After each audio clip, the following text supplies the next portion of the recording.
Multiplying a number by 5.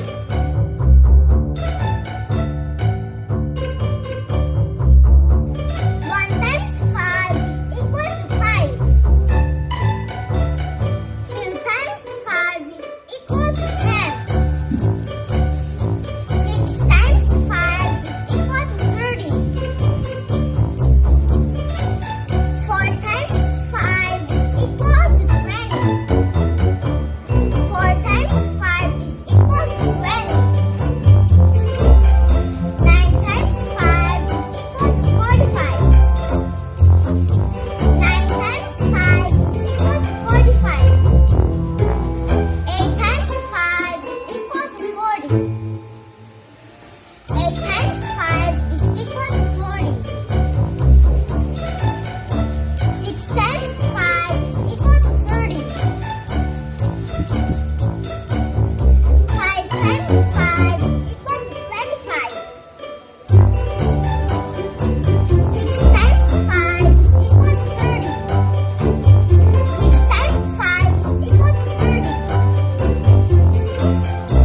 5 times 5 is equal to 25.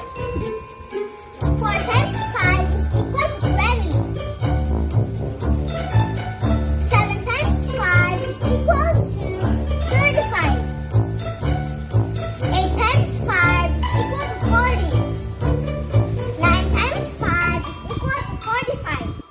Multiplying a number by 10.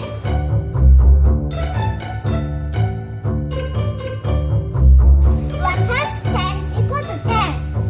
2 times 10 is equal to 20. 4 times 10 is equal to 40. 5 times 10 is equal to 50. 5 times 10 is equal to 50. 11 times 10 is equal to 110. 10 times 10 is equal to 100. 10 times 10 is equal to 100. 10 times 10 is equal to 100. 9 times 10 is equal to 90. 8 times 10 is equal to 80. 10 times 10 is equal to 100. 10 times 10 is equal to 100. 8 times 10 is equal to 80. 9 times 10 is equal to 90. 12 times 10 is equal to 120. 11 times 10 is equal to 110. 12 times 10 is equal to 120. 10 times 10 is equal to 100. 10 times 10 is equal to 100. Isang malaking blessing po ang maging part ng I Volunteer for Filipino Children. Maraming salamat po kay Sir Edward sa pagtuturo niya sa mga bata, lalo na po sa anak ko, si Pio na nasa kinder pa lang. Pero sa loob po ng 3 linggo, marami na po siya nalalaman na po sa math, sa tamang pagbabasa at sa tamang pronunciation of words.